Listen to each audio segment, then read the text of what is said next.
मोहन नगर गाँव में सुदेश, जिसकी 2 बेटियां थीं, अपनी दोनों बेटियों की शादी अपने जिगरी दोस्त विष्णु के दोनों बेटों से करवा देता है। एक दिन, अरे कोई है क्या? अरे बहुओं कहाँ हो?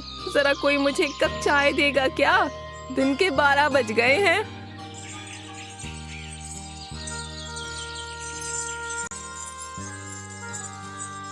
देखिए माँ जी, आप ये चिल्ला चिल्ला कर मुझे परेशान मत कीजिए। आपको पता है ना कि 5-6 दिन वो राजू नौकर नहीं आया है। सुबह सुबह ही घर के आदमियों के लिए मुझे खाना बनाकर देना होता है, इसलिए मैं बहुत परेशान हूँ। अरे बहू, मैंने सुबह से कुछ नहीं खाया है, मेरा सिर घूम रहा है। मैं बस तुझसे एक कप चाय ही तो मांग रही हूँ। आप ना चुपचाप यहाँ बैठी रहिए, जब मेरे पास टाइम होगा मैं खुद आपको चाय बनाकर दे दूंगी। सुरेश के पिताजी, आप खुद तो चले गए हो, मुझे इस बुढ़िया को यहाँ इन दोनों बहुओं के लिए छोड़ गए हो। कहने को तो 2 बेटे हैं मेरे, लेकिन दोनों के दोनों हमेशा अपनी पत्नियों के पीछे छुपे रहते हैं। न जाने अब मुझ बुढ़िया का क्या होगा। रोज रोज ये कड़छी चला चला के मेरे ये नाजुक हाथों में दर्द हो जाता है। पता नहीं वो राजू कब तक घर वापस आएगा और न जाने कब मुझे इस जुल्म से छुटकारा मिलेगा। अरे छोटी, जरा बाहर जाकर उस बुढ़िया को एक कप चाय दे आ। सुबह से उसने मेरी जान खा रखी है। ओहो, क्या रे दीदी, तुम्हें दिख नहीं रहा मैं सब्जी चला रही हूँ? तो बताओ मैं फिर चाय कैसे बनाऊँ? तो तुम अगर सब्जी चला रही हो तो वहीं दूसरे चूल्हे पर चाय नहीं बना सकती? सुबह से तो रूपा दीदी मैं ही सारे काम कर रही हूँ और अब खाना भी मैं बना रही हूँ। तुम तो सुबह से बस इधर उधर घूम रही हो, तो क्या तुम चाय नहीं बना सकती हो? तो मैं क्या बस कूलर के आगे बैठकर हवा खा रही हूँ? एक तू ही बेचारी यहाँ गर्मी में बैठकर काम कर रही है। हाँ, वो तो मैं कर ही रही हूँ। बताओ तुमने सुबह से क्या काम किया है? पापा ने तो न जाने क्यों तेरी शादी मेरे ही घर में करवा दी। इससे अच्छा तो कोई दूसरी आती ना, कम से कम मेरा कहाँ मानती। मैंने तुझे हमेशा अपनी छोटी बहन समझ कर रखा है, लेकिन तू तो मेरी ही दादी बन रही है। हाँ, तो शादी से पहले भी जैसे घर के काम मैं करती थी वैसे ही अब मैं कर रही हूँ। पहले भी तुम बड़ी बहन का रौब जमाती थी, अब जेठानी बनकर घूमती रहती हो।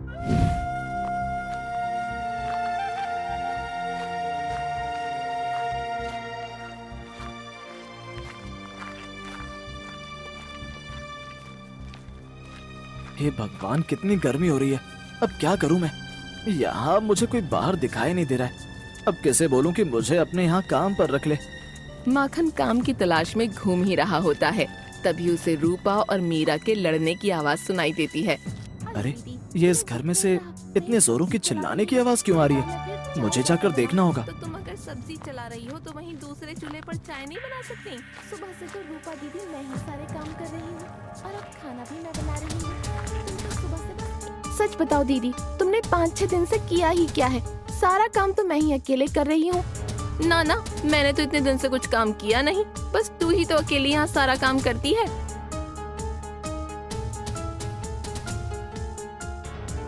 अरे क्या ये सुबह सुबह तुम दोनों ने क्या चिकचिक लगा रखी है? कुछ खाना भी बनाया तुम दोनों ने? समय देखा है, काम पर जाना है और तुम दोनों के खाने की वजह से अभी तक हम लोग यहीं पर हैं। देखिए जी, अकेले मैं इतने सारे लोगों का काम नहीं कर सकती हूँ, और एक वो तुम्हारी बूढ़ी माँ, जब देखो उन्हें कप चाय चाहिए होती है। मैं सुबह से काम कर करके थक चुकी हूँ। जीजा जी, ये सामने तो तुम मुझे नीचा झुका रही हो। रोज सुबह शाम का खाना मैं अकेले बनाती हूँ। बताओ भला तुम कौन सी मेरी मदद करती हो? चुप करो तुम दोनों, मैं तो तुम दोनों की बकबक सुनकर थक गया हूँ। कहने को तो दोनों सगी बहनें हो, लेकिन जब देखो झगड़ती रहती हो। हाँ तो भैया, मुझे भी ये सब अच्छा नहीं लगता है कि अकेले मेरी बीवी ही इतने सारे लोगों का खाना बनाए। इससे तो अच्छा है कि हम लोग अब अलग अलग ही हो जाते हैं, जिससे सारी झंझट ही खत्म हो जाएगी। तो क्या देवर जी, तुम मुझे धमकी दे रहे हो? अगर तुम्हारी रसोई अलग हो गई तो तुम्हें रोज भूखा ही रहना पड़ेगा। भाभी, आप चिंता मत करो, हमें जो करना होगा हम वो कर लेंगे। इन सबको लड़ते देख माखन बोलता है। अरे अरे राम रे, ये लोग एक ही घर में रहकर आपस में कैसे लड़ाई कर रहे हैं? अरे तो देरी किस बात की है, कर दो रसोई को अलग अलग। सबको ऐसे लड़ते देख सुरेश की माँ भी वहाँ आ जाती है। अरे बेटा, तुम लोग जब ऐसे ही अलग अलग हो जाओगे तो मेरा क्या होगा? मैं अब इस बुढ़ापे में कहाँ जाऊंगी? अब क्या तुम लोग मुझे वृद्धाश्रम भेज दोगे? अरे नहीं माँ, तू ये कैसी बातें करती है? तू मेरे साथ ही रहेगी। क्यों जी, हम ही सासू माँ को क्यों रखें? हम बड़े हैं तो क्या इन छोटों को भी तो अपनी जिम्मेदारी समझनी होगी? हाँ हाँ, कोई नहीं, माँ को हम रख लेंगे, हमें कोई दिक्कत नहीं है। उन सब की बातें सुनकर माखन भी वहीं अंदर आ जाता है।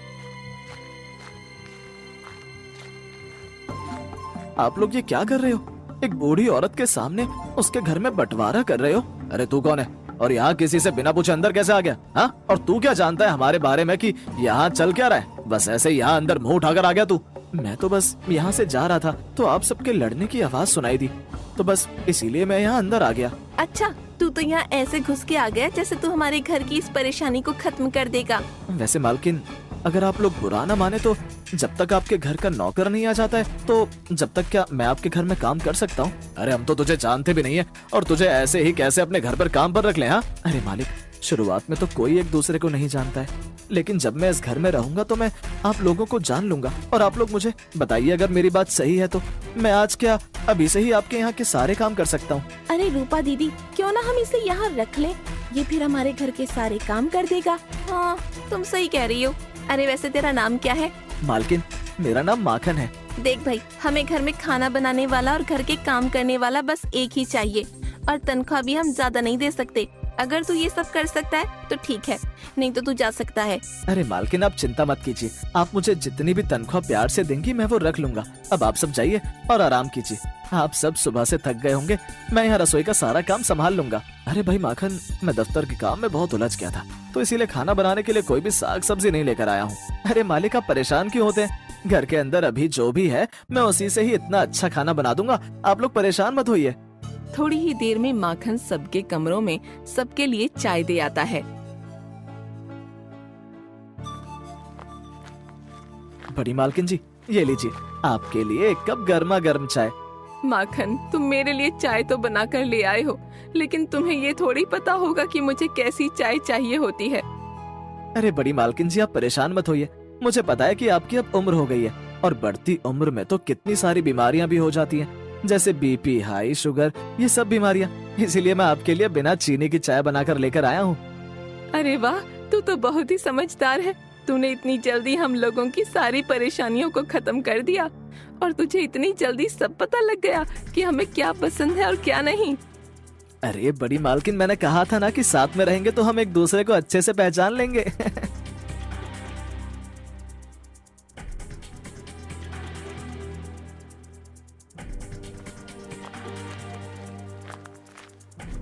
अरे यहाँ तो बस ये थोड़ी सी सब्जियां रखी हैं। चलो एक काम करता हूँ, इन सबको मिलाकर ही कुछ अच्छा सा बना देता हूँ। माखन उन सब सब्जियों को काटकर खाना तैयार कर देता है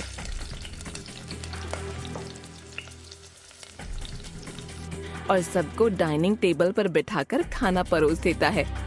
अरे माखन, तूने इतनी जल्दी खाना बना दिया और वो भी इतनी सारी चीजें। लगता है आज अच्छे से पेट भर जाएगा। अरे बड़ी मालकिन, ये सब बनाना तो मेरे दाएं हाथ का खेल है, आप तो बस ये खाना खाकर बताइए कि आखिर ये बना कैसा है। अरे माखन, तूने ये किस चीज की सब्जी बनाई है? अरे बड़े मालिक, वो ना थोड़ी थोड़ी सारी सब्जियां थी तो मैंने सबको मिलाकर मिक्स सब्जी बना दी। क्या मिक्स सब्जी? हाँ बड़े मालिक, आप एक बार खाकर तो देखिए, आपको ये बेकार नहीं लगेगी। हाँ हाँ, खाता हूँ। वैसे इसमें से खुशबू तो बहुत अच्छी आ रही है। सुरेश जैसे ही मिक्स सब्जी खाता है तो हैरान हो जाता है। अरे माखन, ये सब्जी तो बहुत ही स्वादिष्ट है भाई।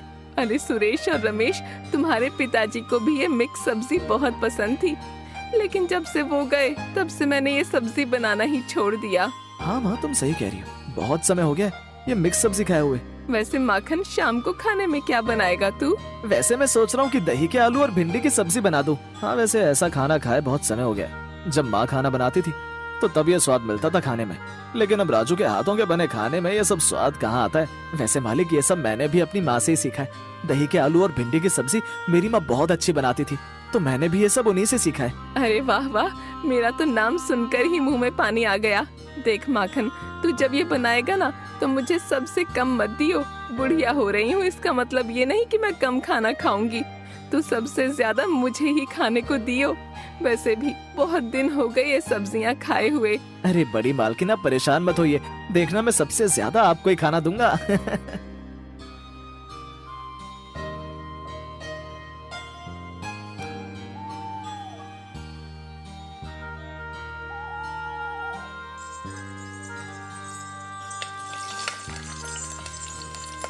अरे मालकिन, आप यहाँ, आपको कुछ चाहिए था तो आप मुझे आवाज लगा देती, मैं वो खुद लेकर आ जाता। आपने आने की तकलीफ क्यों की?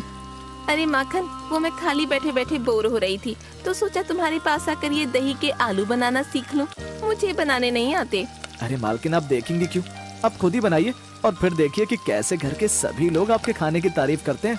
लेकिन माखन, मुझे तो ये सब बनाना ही नहीं आता, फिर मैं ये कैसे बनाऊंगी? अरे मालकिन, आप चिंता मत कीजिए, मैं हूँ ना, मैं आपको सब कुछ बनाना सिखा दूंगा।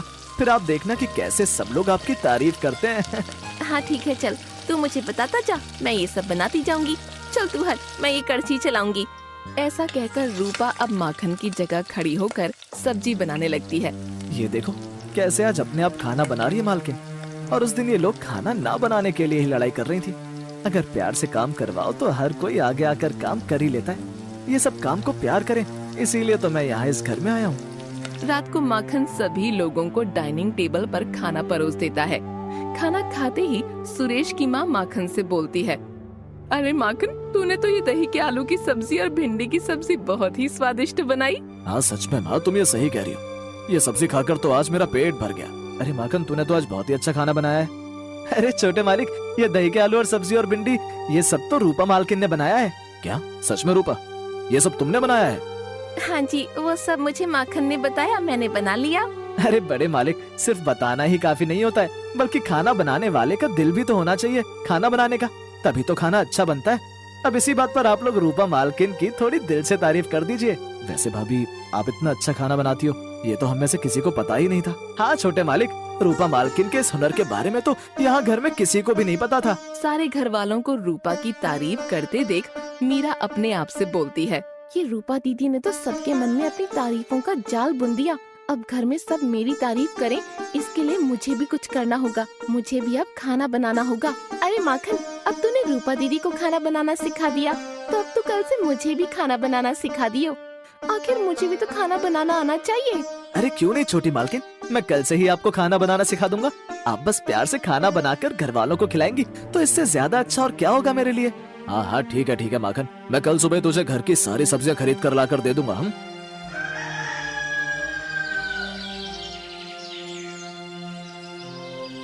अगले ही दिन सुरेश और रमेश घर के लिए बाजार से सब्जियां खरीद ले आते हैं। तभी सुरेश रमेश से बोलता है, अरे रमेश, रूपा इतना अच्छा खाना बनाती है, इसका तो मुझे पता ही नहीं था। हाँ भैया, तुम सही कह रहे हो। पता नहीं ये दोनों बहनों का अब तक क्या हो गया था। दोनों बहनें खुद से रसोई में जाकर खाना बना रही हैं। शादी को इतने साल हो गए, लेकिन कभी भी इन लोगों ने कभी खाना नहीं बनाया, और अब तो ये दोनों बहनें खुद से ही खाना बनाना चाहती हैं। हाँ रमेश, ये सब तो हमारे माखन का कमाल है भाई। उसकी संगत की वजह से दोनों बहनें भी काम करने लग गई हैं। हाँ भैया, ये सब आप बिल्कुल सही कह रहे हो। ये सब हमारे माखन की वजह से ही हुआ है।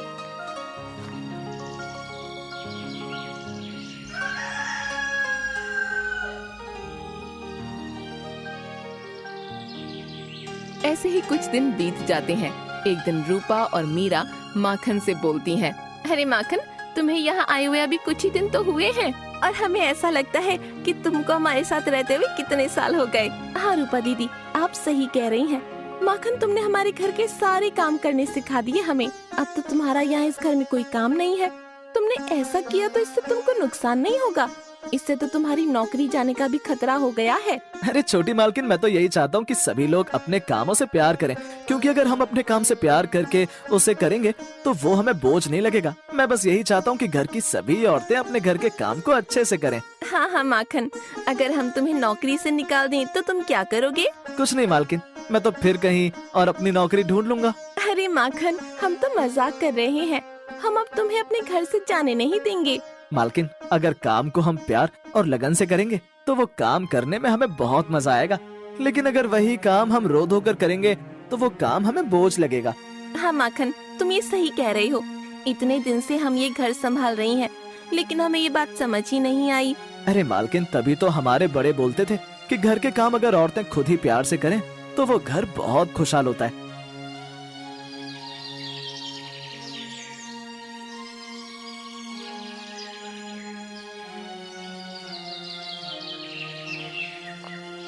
अगले ही दिन माखन घर से सबको बिना बताए चला जाता है।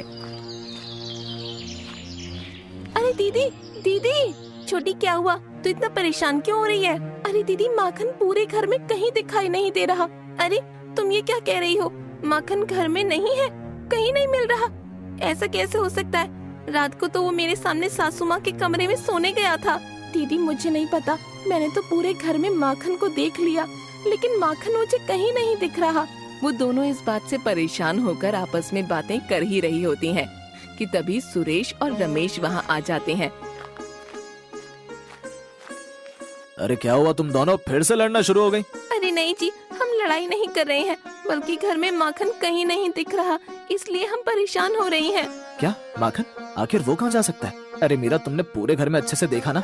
हाँ जी, मैंने पूरे घर में माखन को ढूंढ लिया, माखन मुझे कहीं नहीं दिख रहा। अरे कहीं वो घर में से सब कुछ चुरा कर भाग तो नहीं गया?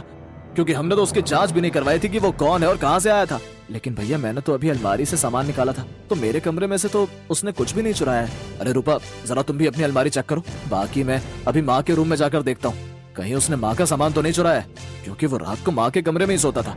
कहीं उसने माँ के संदूक से तो कुछ चोरी नहीं कर लिया? अरे हाँ, चलो चलो माँ के कमरे में चलते हैं। अरे माँ, तुम्हें पता है क्या कि माखन का है? उसे पूरे घर में ढूंढ लिया है, वो हमें कहीं दिख नहीं रहा है। एक बार तुम अपना संदूक चेक कर लो, कहीं वो उसमें से सामान चुरा कर भाग तो नहीं गया है। सुरेश के इतना कहने पर सुरेश की माँ सुरेश को वो चिट्ठी दे देती है। बड़ी मालकिन, मैं अब यहाँ से जा रहा हूँ। यहाँ इस घर में तो मैंने सब कुछ ठीक कर दिया है, अब किसी और के घर में जाकर उनकी गृहस्थियों को ठीक करता हूँ। वैसे तो अब कभी भी इस घर में वापस में नहीं आऊंगा, लेकिन अगर कभी आप लोगों को मेरी याद आए तो आप लोग लड़ाई करना शुरू कर देना। हम तुम्हें हमेशा याद रखेंगे माखन, लेकिन कभी लड़ाई नहीं करेंगे। हाँ। ये बात सुनकर घर के सभी लोग हंसने लगते हैं। लगता है अब वहाँ पर कोई परेशानी नहीं होगी, अगर हुई तो मैं फिर से आ जाऊंगा।